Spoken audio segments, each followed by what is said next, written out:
You're listening to How to Win Friends and Save the Republic, a podcast from the National Association of Nonpartisan Reformers. I'm your host, Andy Moore.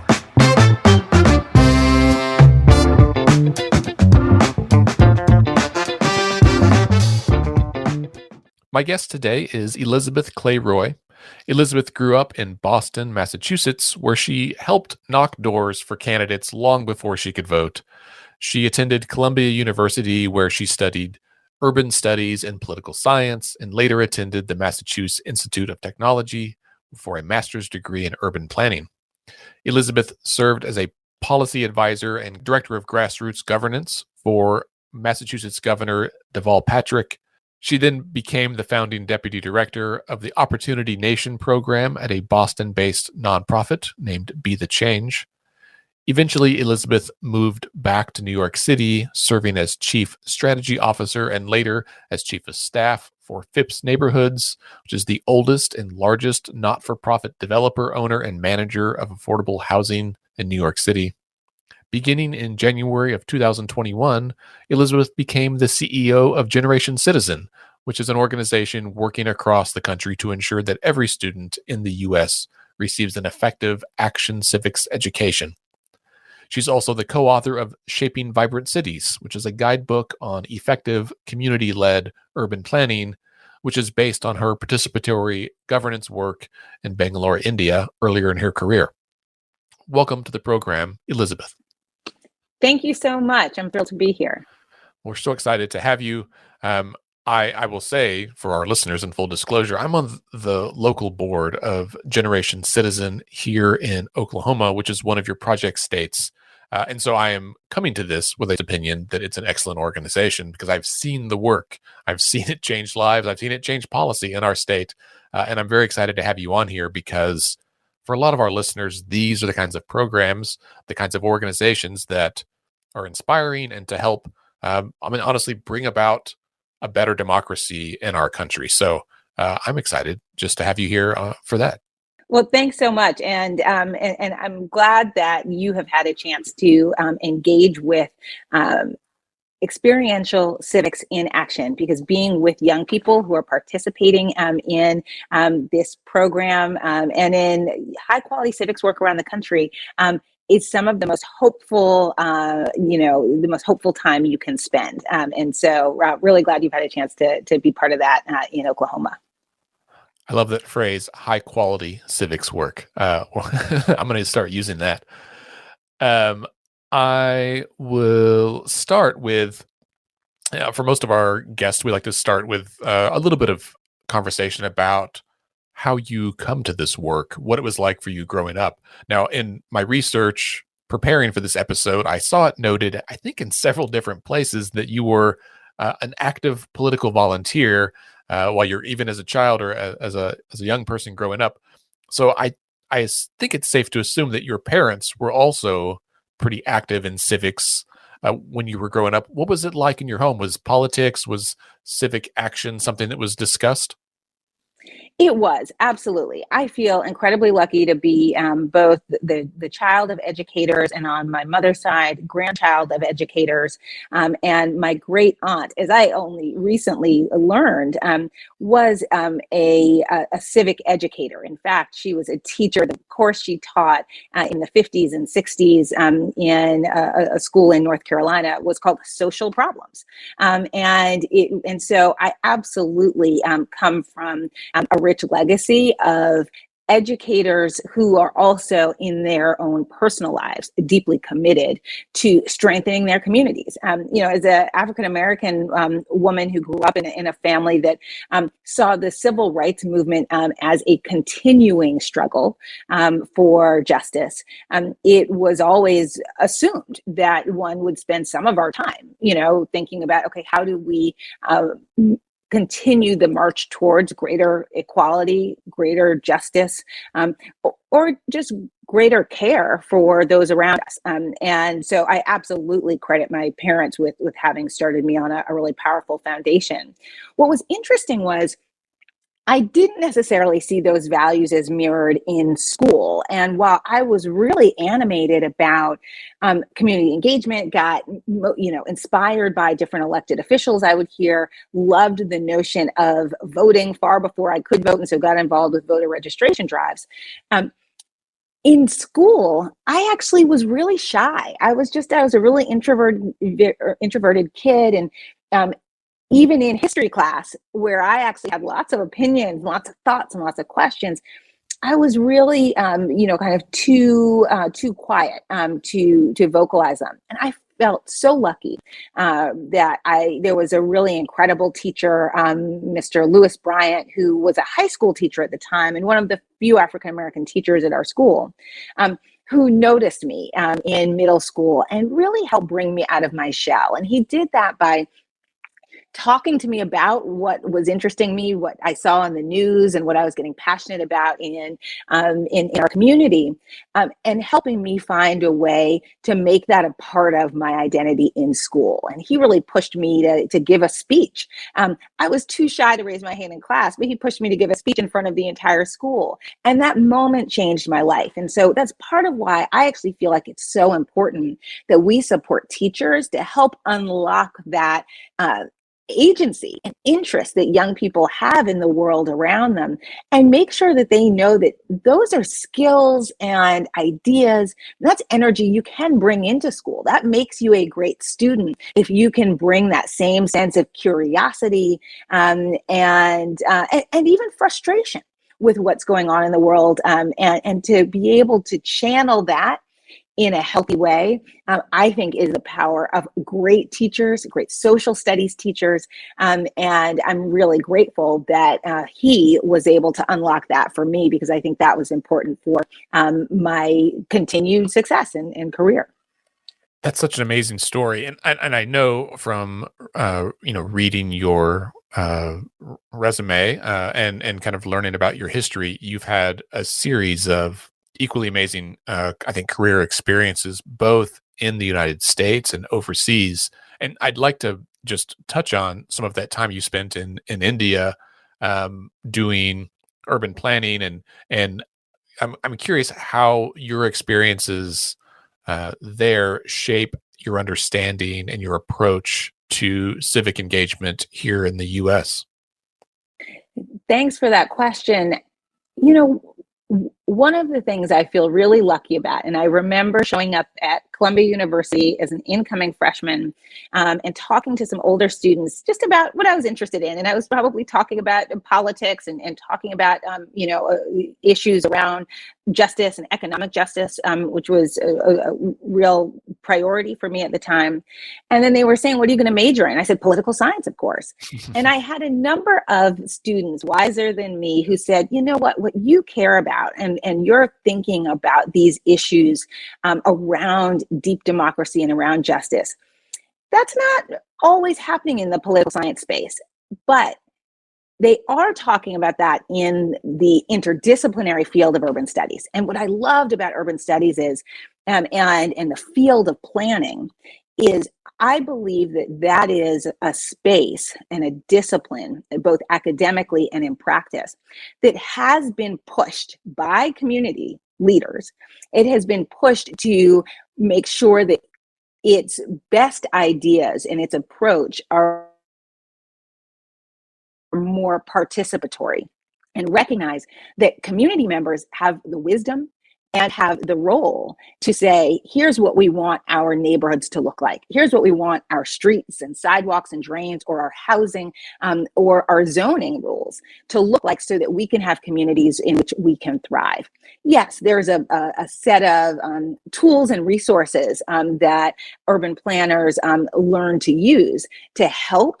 But urban planners are not meant to be the sole designers of communities. No, in fact, urban planners have the opportunity to create open, collaborative, participatory processes that invite community members and neighbors of all ages to inform the future of their communities. And so I felt really lucky to learn that in practice as a volunteer, initially with an organization called Janagraha in Bangalore, which was focused precisely on that. At the time when I moved there, 2002, Bangalore was the fastest growing city in the entire world. It was so exciting to be there. What that also meant, though, was that the city was growing faster than longtime residents felt that they were able to keep up. And they were seeing huge, shiny, campuses from the largest kind of multinational tech companies going up on, in different parts of town. And yet their sidewalks still had cracks in them. And yet the issues they had been concerned about in terms of their drainage were never being solved.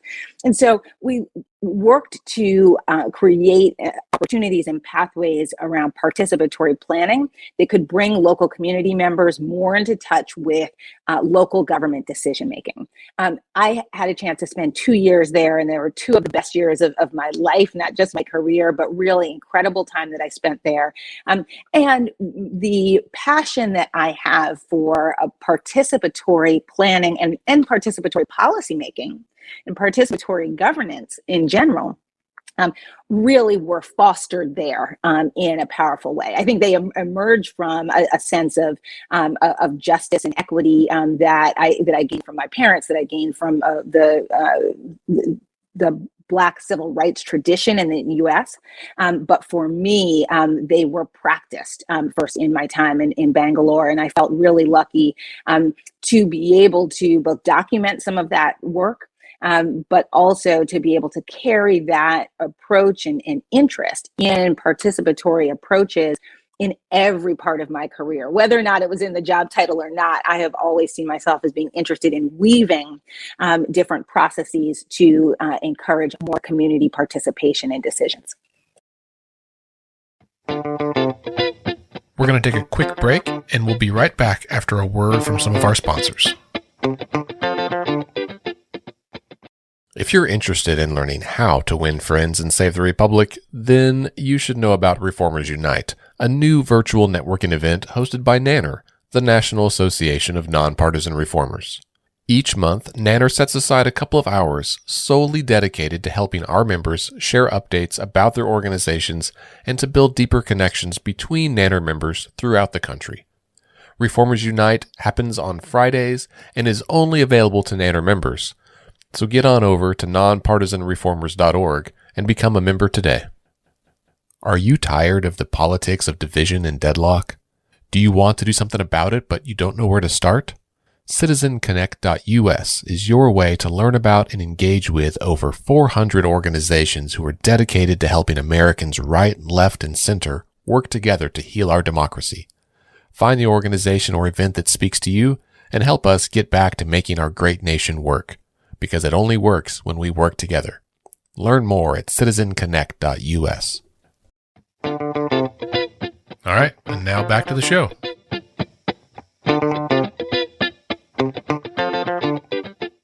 I love the use of the term participatory. One, it's just fun to say that word, but also it implies action, right? Like an engagement and a sense of agency for the person, which is great. It's a great fit for Generation Citizen, which teaches action civics, and I think conveys a sense of participation into students. Can you maybe give us a bit more of an insight into what action civics is, and honestly, just the work of Generation Citizen in promoting that? Absolutely. So you're precisely right. We at Generation Citizen are focused on making sure that young people, middle schools and high schools, are partners in this work. We believe that high school students are well positioned to make positive contributions to their communities by engaging in what we call action civics. In action civics, students debate, build consensus around issues that personally affect them in their communities. We begin where teachers really set the tone for a democratic classroom where students have the opportunity to share ideas, and then begin to build consensus. Their young people are paying attention to the world around them, both in school environment, but also on their walk or bus ride home, on their weekends, and as we know, for high school students, sometimes in their work and in their caregiving responsibilities. And so they are naming issues that are sometimes hyper local, things that are going on in the school, but sometimes they're talking about issues that are at the community or state level. And so we focus on them identifying the issues that matter most to them. Then students research and analyze the root causes of the issue that they select. And once they've identified the root cause, not just the surface issue, but what's really at the core of it, they develop an action plan for how they can make change, right? So if the issue that they're concerned about is littering in a public park, it's not enough for them to say, okay, when we're at the park, we're going to tell the people near us, hey, don't litter. They have to look at what are the resources available at the local parks department to address the, high quality sanitation in the parks, right? Or what are the resources available at the city level or town level overall to the parks department? Maybe the parks department has been defunded for years and years. So they look at the root causes so they can develop their action plan.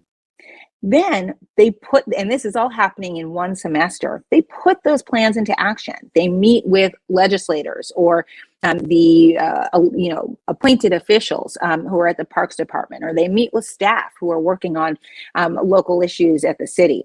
Their teachers, of course, are helping them. When they identify those priority issues, the teachers might help put them in touch, give them the email address of the person who they need to contact. But the young people are at the front. They're writing opinion pieces. They're doing participatory action research so that they can inform their policy that they are recommending with the felt conditions of both fellow students and their neighbors. And then after they have sought to, present this information and advocate for issues with the key targets of that action, they can present their action plan to a wider range of community leaders and to fellow classmates, teachers, and the wider school community at Civics Day. Sometimes Civics Day is done with just a couple of schools. Sometimes Civics Day is an event that includes hundreds of classes of students in a community, all presenting their ideas in what is like a festival of democracy, where students are really sharing their vision around a set of issues that are facing the entire community. We have community advisors, adults in the community who come and listen to the presentations and help students get feedback and understand where they can strengthen their proposals or who else they can advocate to make change. And back in the classroom, students reflect and explore concrete ways to remain active and politically engaged citizens. And at the end of this, we really see two positive results, right? One is that the students have developed civic skills, civic knowledge, and strengthened their civic disposition, and they've become better critical thinkers. So we have, our team is made up primarily of educators, and we're focused on making sure that students who participate in Generation Citizen leave as really well-equipped, strong students around social studies. But we also have the other incredible benefit of this, which is positive change to the community. And that's something that we are equally proud of, is the way in which students through the Generation Citizen and Action Civics Project have the chance to identify and make change on issues that matter to them. Yeah, man.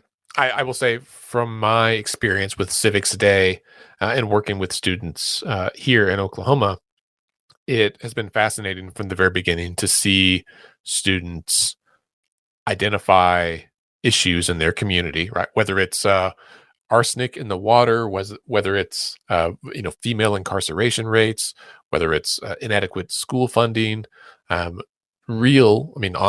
to God, like hard-hitting issues that affect their community, and do that root cause analysis and identify the problem, how it got there, and what they can do to fix it, and then start doing it. And so the number of conversations with elected officials at all levels, from the city, the county, the state, the number of policies that have been changed, and just conversations that have been started, um, it it's hard to imagine. The first one, I walked in, and we had a group at the state capitol, and we were going table to table, kind of hearing their presentations, and it felt like a recap of the state legislative session, because so many of the issues that the students identified were things that had been addressed, even the state capitol, but most of the public may not have known, right? Not everyone is super tuned in, and so to see a generation of people already getting involved was very encouraging to me. Absolutely. And I'm so glad you raised that point, because there are, the students are on their own identifying these issues, right? Generation Citizen and their teachers don't provide any direction as to the issues that they identify. That is fully student led. And yet the students absolutely are identifying some of the same priority issues that everyone in our community is grappling with, right? Homelessness and economic challenges, issues of related to COVID-19 and health are issues that have come up. Issues related to pollution, and whether that's on the hyper local level, like littering, as I mentioned, or on the global level in terms of climate change. What I think is also really important is that students are also identifying a set of things that sadly aren't being talked about in state legislatures, because we do sometimes have issues of adultism in this country, right? Where because young people aren't yet eligible to vote, because they don't yet hold as much kind of positional power, that the issues that matter most to them sometimes don't get the media attention and don't get attention from elected officials who might be twice their age. And so we have to listen when they're talking about teen drug abuse. We have to listen when they're talking about issues of vaping. We have to listen when we're talking about the working age, and whether or not, as some of our students have identified, they think the working age should be younger because they want opportunities to support their family.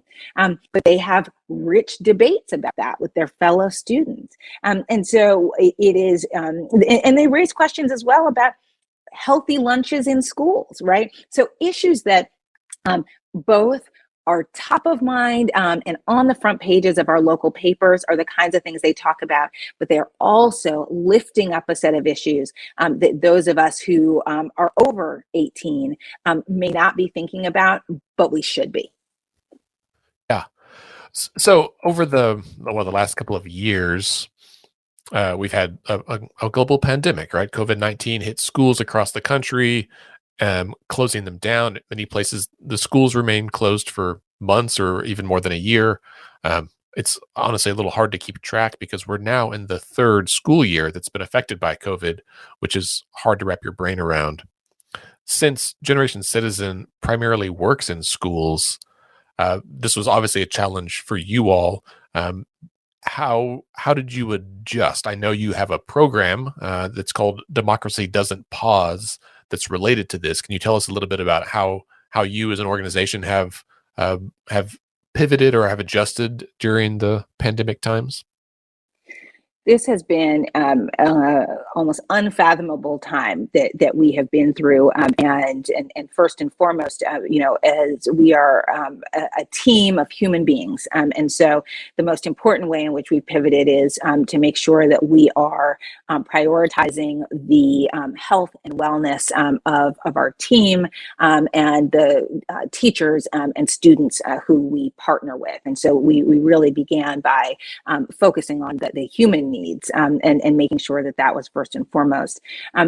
One of the things, I feel very lucky that our dynamic team had already been able to make sure that all of our curriculum was available to be distributed in a remote environment, and was able to ensure that we could support teachers who are now teaching in a fully remote or a hybrid environment by the spring of 2020. And so I'm grateful that we were able to ensure that democracy doesn't pause and that Action Civics could continue in classes that it had started if teachers were able to do that. Or in the last school year, that we were able to have Action Civics continue in the hundreds of schools that we partner with. But we did more than that. And one of the things, so we created additional free lessons plans for teachers, as well as families and caregivers, right? Because we know, as I do as a parent, that the role of families in education last year was different. And so wanted to make sure that on some of our core areas around lobbying a legislator or talking about the meaning of the census, or thinking about what a local ordinance is, that we both had materials for a teacher as well as a family activity. And this gave us a chance to begin to share some of our family activities in Spanish, so that we could make sure that they would be available to an even larger swath of American families. But one thing I'll say on coming back to the personal side that has been so important for us is I've heard from so many teachers that the Action Civics class was even more powerful when students were in a remote environment, because it is so engaging. It relies not just on the curriculum is just the starting point, right? The core of the work is what the students are bringing into the class and sharing their ideas.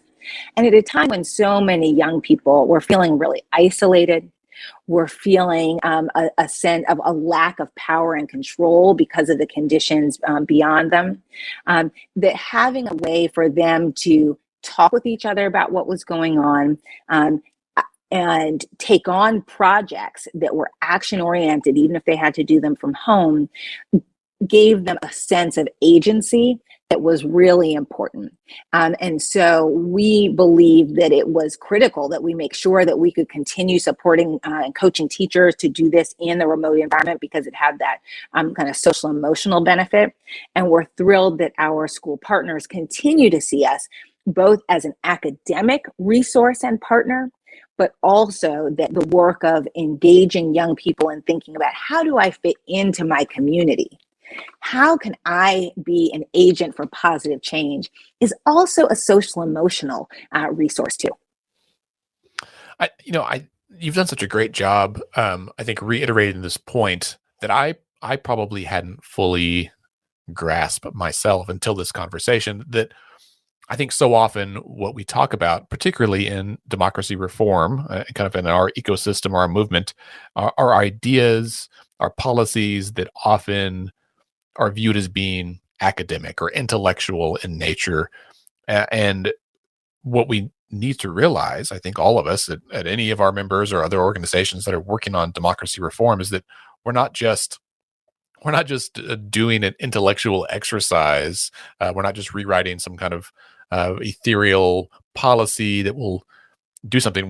We are doing things that speak to how communities are formed, right? How we govern ourselves as a society, how we create opportunities for one another, and how we come together to coordinate resources, to coordinate passions, and how we help us, right? How we help ourselves move through history in a way that is sustainable, that is respectful, that conveys value and purpose for all people. And so often I think we highlight these messages when we see it in children, right? And not to be diminutive to to teenagers or high school students, but when we look and we recognize that people who don't yet have the ability to vote, who don't yet have the same kind of autonomy or individual freedoms that most adults would recognize we have, we see it in those people, and in students who take it upon themselves to become engaged and to find change. It really stands out to us. And so looking at how I'll say we as adults, right, how we have structured our education system, how we've structured our organizations to respond to students has been certainly highlighted in the last year. The good things and the flaws, right? And so this recognition from Generation Citizens' perspective that this work that you're doing isn't just about teaching; like it's about community building. It's about raising society up. Is I think is a such a like deeply important salient point that many organizations would benefit from kind of considering their own work from that perspective. Absolutely. And right. I mean, I believe that civics education is not just kind of head work, but it's also heart work. And, school is often like the first public square that students encounter, right? That is where they form their identity separate and apart from their parents. And so we feel like it's really important when GC teachers work with the curriculum, but also through the professional development, so they strengthen as teachers, so they can create an environment that's accepting and encouraging of all students and their ideas. The whole notion of democratic classrooms is that young people learn to work together effectively across lines of difference, and discuss and deliberate the issues that are most important to them and their communities. That has both the benefit of imbuing some and helping them practice, interpersonal skills and communication skills, but also boosting their sense of confidence and agency, which is one of the most important things that needs to happen in the teenage years, and that carries us forward into becoming fully formed adults who are ready not only to continue our education, join the labor force, but join communities. And we know we haven't always done that well as a country, and that not all adults are fully realized in our sense of confidence in our own agency and communities. And so the importance of bringing that to young people, and bringing it, I hope, to a whole generation of young people, not just in a few places, feels vitally important if we want to have a healthy and inclusive democracy. Yeah. Aside from civics education, Generation Citizen also does some advocacy work, specifically around the Vote 16 kind of project. It's a national initiative to extend voting rights to 16 and 17-year-olds, and often starts at the local level. Now, my understanding is there's been some success with this in some cities, like in municipalities. Can you tell us a little bit about that? Absolutely. And in this, we're really proud to be a platform for young people across the country who are interested in extending voter rights to 16 and 17-year-olds. And we took a huge step forward in 2020 election season as voters in Oakland, California passed Measure QQ with 68% support, which extended voting rights to 16 and 17-year-olds for school board elections. That feels like the most a critical starting place for where young people should have the power of the vote is in school boards. But there are also campaigns around the country to lower the voting age for all local elections. And for even for federal elections. We haven't had that success yet, but I'm really thrilled that there was the House of Representatives did consider an amendment. We saw 125 members of the House voting in favor of an amendment for Vote 16 in this recent year. And so the idea is growing, is deepening, and we know that it took a long time to get suffrage from 21-year-olds to 18-year-olds, and know that this will not happen overnight. However, I listen to 15 and 16 and 17-year-olds talk about the responsibilities that they have as workers, as caregivers, and as community members, and the responsibilities that they are ready to take on as voters, and feel proud to find some ways to support that effort. Right now, we've actually just launched a research network in partnership with the University of Maryland that is really taking a look at some of these campaigns and efforts across the country, and we hope creating more opportunities for young people to coordinate in this work together. Excellent. Elizabeth, thanks so much for joining us today. This has been really great. Thank you so much for having me. I so enjoyed the conversation and look forward to the chance to talk again soon. My guest today has been Elizabeth Clay Roy, CEO at Generation Citizen. You can learn more and connect with them at generationcitizen.org. Thanks for listening to How to Win Friends and Save the Republic. This podcast is a program of the National Association of Nonpartisan Reformers. For more information about our organization and how you can join, please visit our website at nonpartisanreformers.org.